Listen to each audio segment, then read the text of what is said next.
I was not going to do this video, but I got something hot for you that when you hear it, it's going to blow your mind about what's really driving the pardon of Hunter by his father, Joe Biden. It's all over the news. Hunter is out. He's free. His daddy gave him a pardon, and people are losing their minds. I mean, you ought to hear the ugliness and the craziness about it. But here's something that no one's really addressing. No one's addressing the principle behind the pardon. And here's the thing you need to consider that's so profound. I'm just like, why is no one talking about this? Is that Joe Biden is a parent before he is a president. Joe Biden became a single parent early in his career when he was 30 years old because of a major life altering tragedy that really just sucked the life out of him and really made him into the kind of parent that has to be there for his kid. In 1972, Biden's wife and daughter were killed in a traffic accident in Delaware.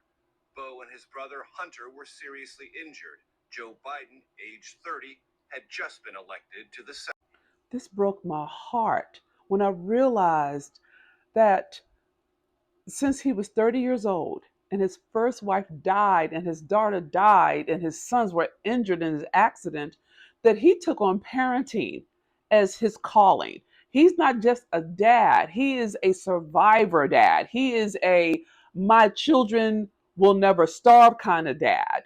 And I want you to take the case that that particular principle supersedes his presidency.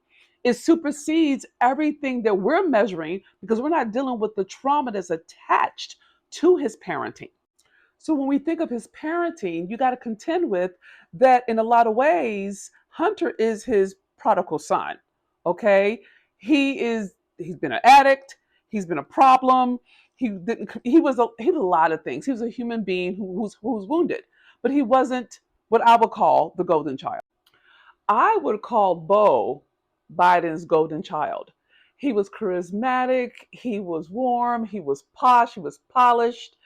And what makes it tragic is that he lost Beau too. Beau died at 46 due to illness. And that had to be another blow that will make having Hunter free be even more salient for Joe. Joe Biden is a parent before he's the president. And I know he said he wasn't going to pardon Hunter. I know he said that. And I'm going to tell you from my heart to yours, I wish I had a father like that. I wish I had a father who would be willing to deal with all the slings and arrows to be there for his son when the world had turned against him for whatever reason. So, because of that, Joe Biden has my heart, my love, and my respect.